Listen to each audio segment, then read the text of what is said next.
Hey everybody, we're back in the Bibliophile's garden for teens, and today we're working with, what's your names, girls? Shalana and Shalana. All right, can we get a wave?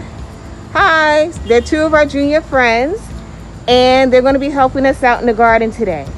So today, one of the things we're going to be doing is removing the zucchini plant, which has seen better days. It's produced, and now it's time for it to rest, which is usually the case with zucchinis and squash plants as you get into late summer. So we'll be back after we pull up this plant. And actually, girls, wait, can I get a hello? So we got Catherine, Axel, and Faith. They joined us as well.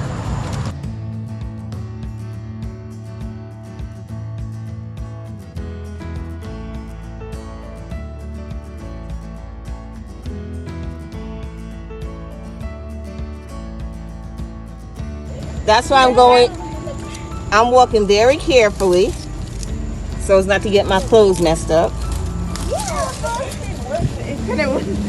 All right. Especially since we use stuff that can spray. Oh, don't worry about it. Yeah, I'm good. Exactly. So this is the beauty of when you grow your own stuff. You don't worry about this because this is just with the watering. Sometimes the plant gets stressed, but when you're ready to eat it, all you gotta do is just cut that part of when you water it and maybe it's too much or it's not enough. So these marks form. You just cut that off and you're going to have yourself an organic heirloom tomato. These are black crims, so they're going to get very dark, and I'm telling you, the taste is phenomenal. So because there's two and there's two of you, y'all are going to take these with you today for your harvest, okay? So this, I believe, is a combination of a lemon cucumber and a gherkin. We shall see. So next week you're going to keep an eye out because you don't want your cucumbers to get too big or else you can't eat them. So this is still growing nicely. I thought these cucumbers were even bigger. It depends on the type. When they get too big, these don't get too big.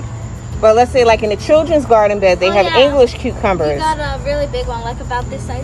Your mom made it, right? Yeah. Okay, good. But these, when they get too big, they start turning yellow and then they get seedy and they get bitter. When it gets like that, my mom before. It happened to my mom, and she had a whole bunch of it, but she couldn't eat it. Only one was red. Do you see? It was on my finger. This one, that white spot? Because there's not a lot of leaves on top of it, it got a little bit of sunburn. Oh yeah, that happened to one of my plants. Actually, two of my plants. Luckily, I was able to save one. Okay. With some help. The other one's dead. All right. Well, you know, there's life and death in the garden. And we have it over here too, but we're going to leave it and we'll just see what happens. I mean, but most of them don't have it. Right at the base. So one of our twins is cutting one of the branches of this cherry tomato plant. Good job. Because again, we want to keep the ventilation good. So everybody, Axel is harvesting our first okra like the pro that she is. Go Axel! Woohoo! And that one right there. This is jambalaya okra. People fry it, they put it in soups, they can eat it raw. And girls, again, where did okra come from?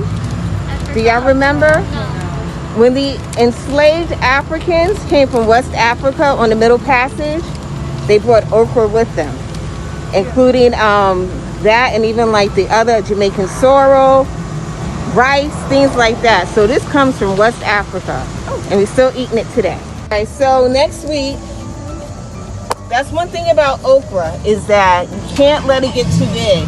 Matter of fact, that one we can pick. It isn't entirely ready. It still could grow a little bit more. Because when you let it get too big, it gets tough and it's not good to eat. Yeah, and then like you get slimy and stuff. I had a whole big bush. No. I let them grow so tall, I couldn't eat them.